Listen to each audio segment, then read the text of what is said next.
मुंबईतील प्राचीन बाबुलनाथ मंदिरात भाविकांची मांदियाळी पाहायला मिळते। तर बाबुलनाथ मंदिर 300 वर्षांपेक्षा जुनं मंदिर आहे। महाशिवरात्रीच्या दिवशी जवळपास 3 ते 4 लाख भाविक बाबुलनाथाच्या मंदिरात दर्शनासाठी येत असतात। तर मंदिराच्या गाभाऱ्यात फुलांची सुंदर अशी सजावट करण्यात आलेली आहे।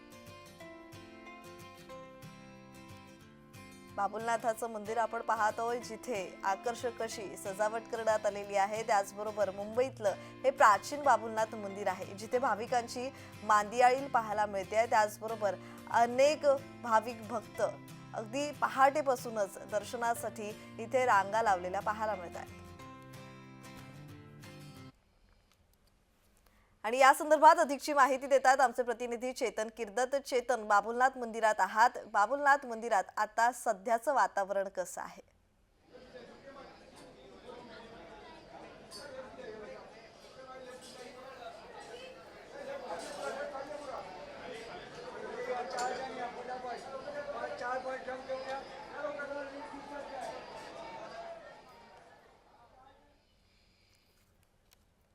चेतन, माझा आवाज तुमच्यापर्यंत पोहोचतोय?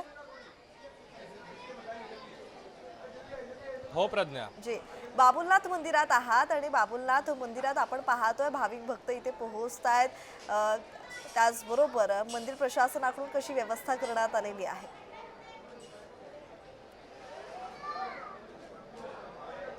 प्रज्ञा, पाहायचं झालं तर महाशिवरात्रीचा हा उत्सव जो आहे तो या प्रचलित असलेल्या बाबुलनाथ मंदिरमध्ये मुंबईच्या खरं तर अनेक वर्षांपासून साजरा केला जातो आहे।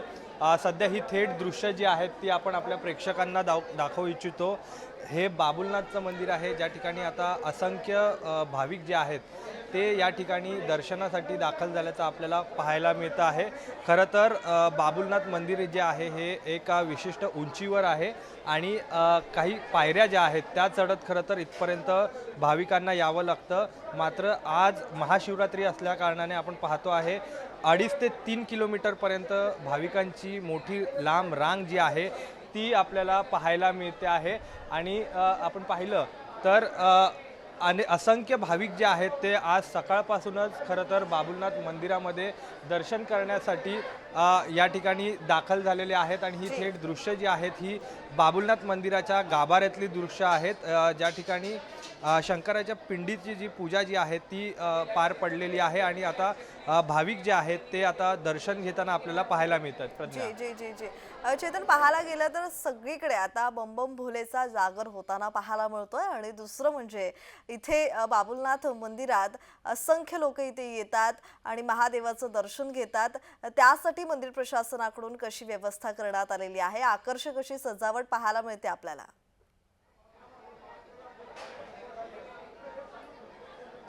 प्रज्ञा, सजावटीचं म्हटलं गेलं तर या संपूर्ण मंदिर परिसरात आपण पाहतो आहे फुलांची आरास जी आहे ती करण्यात आलेली आहे आणि अतिशय देखणं स्वरूप जे आहे ते आता या मंदिराला लागलेलं आहे। आणि गाभाऱ्यात देखील आपण पाहतो आहे फुलांची आरास जी आहे ती केल्याचं आपल्याला पाहायला मिळतंय। मी कॅमेरामॅनला सांगू इच्छितो की आतमध्ये गाभाऱ्यातले देखील काही दृश्य जे आहेत दाखवावे।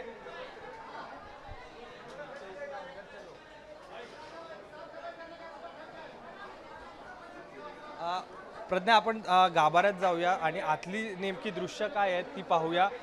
कारण मोठ्या संख्येनं भाविक जे आहेत ते आपल्या माध्यमातून हे सर्व दर्शन जे आहेत ते घेणार आहेत। आणि त्यामुळे प्रेक्षकांसाठी ही खास दृश्य जी आहेत ही जय महाराष्ट्रावर आपण दाखवतो आहे। आणि गाभाऱ्यामधली ही खरं तर दृश्य आहेत आणि आपण पाहतो आहे शिवपिंड जी आहे खरं तर याची पूजा जी आहे ती करण्यात आलेली आहे। आणि आता असंख्य या ठिकाणी भाविक जे आहेत ते दर्शन घेताना आपल्याला पाहायला मिळतात। प्रज्ञा, ही थेट दृश्य आपण पाहतोय। जी जी जी आपण पाहतोय अगदी मंदिर प्रशासनाकडून चोख व्यवस्था सुद्धा करण्यात आलेली आहे। कारण बाबुलनाथ मंदिर हे प्रसिद्ध असं मंदिर जिथे भाविक मोठ्या संख्येने पोहोचतात आणि महादेवाचं दर्शन घेत असतात। आकर्षक अशी फुलांची सजावट करण्यात आलेली आहे, मंदिर प्रशासनाकडून व्यवस्था करण्यात आलेली आहे। त्याचबरोबर स्वच्छताही तेवढीच राखली जाते आपण पाहतोय आणि पोलीस प्रशासन सुद्धा इथं पोहोचलेलं आहे या ही सर्व गर्दी नियंत्रण करण्यासाठी। धन्यवाद चेतन, तुम्ही दिलेल्या माहितीसाठी।